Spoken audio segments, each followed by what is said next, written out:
le cos de Eliyahu Hanavi. Je crois, avec une foi complète, à la venue du Mashiach. Mashiach sera une personne envoyée par Hachem lui-même. Il rassemblera tous les béné Israël des 4 coins du monde et nous fera tous retourner dans notre pays, Eretz Israël. Dans la prière de tous les jours, nous demandons à Hachem de nous envoyer Mashiach tout de suite. Nos Chachamim disent que Hachem a choisi Eliyahu Hanavi pour nous annoncer la bonne nouvelle de la venue de Mashiach. En fait, le soir de Pessah, on place une coupe de vin au milieu de la table en l'honneur d'Eliyahu Hanavi. On l'appelle Kos Shel Eliyahu Hanavi, car nos Chachamim disent que Eliyahu visite chaque maison juive le soir du Seder et nous bénit de tout le bien. Et cette nuit-là, on demande à Hachem de nous sauver à nouveau, tout comme il nous a sauvés du pays d'Égypte il y a tant d'années.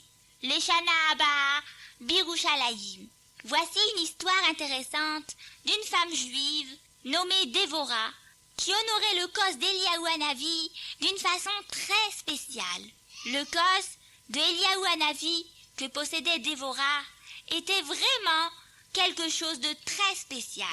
C'était une grande coupe en or décorée avec des diamants et des pierres brillantes.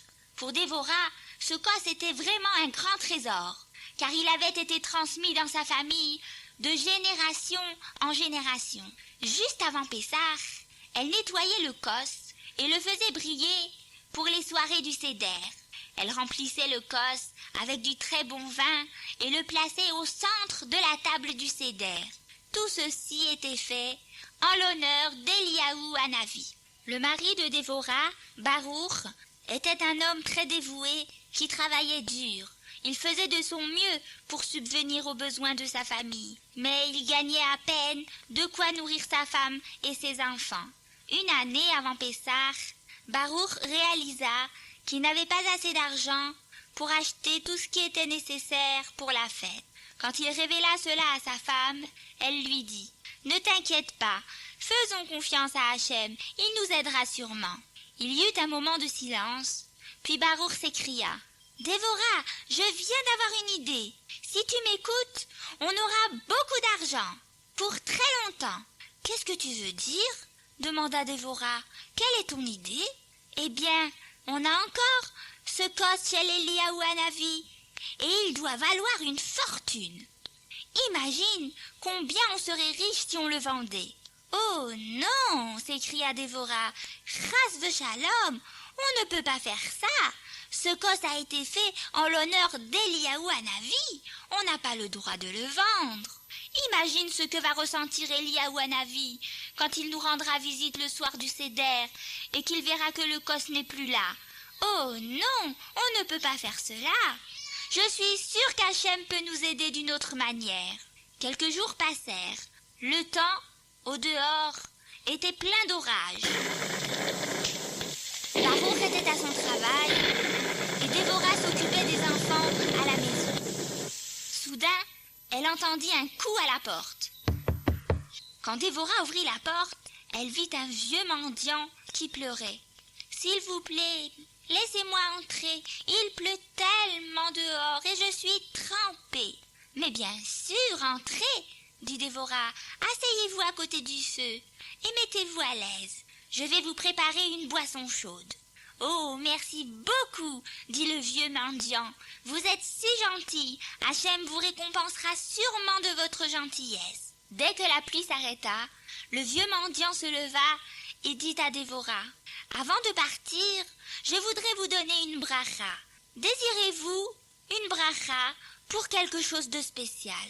Dévorah regarda le vieux mendiant et commença à pleurer. « Que se passe-t-il? Pourquoi pleurez-vous » Dévorah lui raconta la triste histoire du cos chez Eliyahu Hanavi.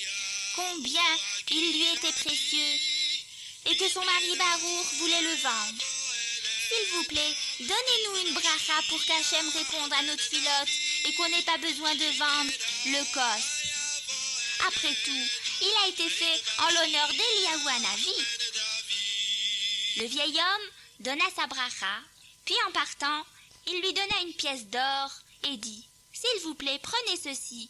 Je suis sûre que vous pouvez en faire bon usage. » Après avoir remercié et salué le mendiant, elle courut à l'épicerie acheter de la nourriture pour sa famille. Quand elle rentra à la maison avec ses commissions, elle remarqua quelque chose de très bizarre, car là, sur la table, juste devant elle, se trouvait la pièce d'or. Oh, mais comment est-ce possible? J'ai oublié de payer l'épicier. Mais quand elle retourna à l'épicerie pour s'excuser, l'épicier lui dit « Je ne comprends pas, vous m'avez déjà payé, et voici la pièce d'or que vous m'avez donnée. Vous deviez avoir 2 pièces d'or. Voudriez-vous acheter encore autre chose? » Vous pouvez imaginer combien Dévora était contente de savoir qu'à présent elle pouvait acheter encore plus de nourriture pour sa famille. Et vous pouvez imaginer aussi ce qui se passa quand elle rentra à la maison. Oui, c'est ça, la pièce d'or se trouvait là, sur la table. Dévora ne pouvait croire ses yeux. Et ceci continua à se reproduire encore et encore. C'est alors qu'elle réalisa que le vieil homme n'était pas un mendiant en réalité, mais un messager du ciel déguisé, envoyé par Hachem pour l'aider en réponse à ses prières. Je me demande si ce n'était pas Eliyahu Hanavi lui-même, pensa Dévora. Je me demande vraiment. Finalement, Dévora n'eut pas besoin de vendre le cos, car maintenant, elle avait tout l'argent dont elle avait besoin, et encore beaucoup d'argent pour un long moment à venir. Et vous pouvez imaginer combien Baruch fut content d'apprendre la bonne nouvelle. Mais une autre surprise les attendait encore. Car le soir de Pessah, pendant le Seder, le même vieil homme vint leur rendre visite. Mais cette fois, il se présenta comme étant Eliyahu Hanavi. « Que Hachem vous bénisse pour votre bon cœur et votre gentillesse, dit-il, et spécialement pour la façon dont vous avez honoré mon cos. » Quand Eliyahu Hanavi fut sur le point de partir, Dévora s'écria « S'il vous plaît, revenez bientôt et annoncez-nous que Mashiach va venir maintenant. »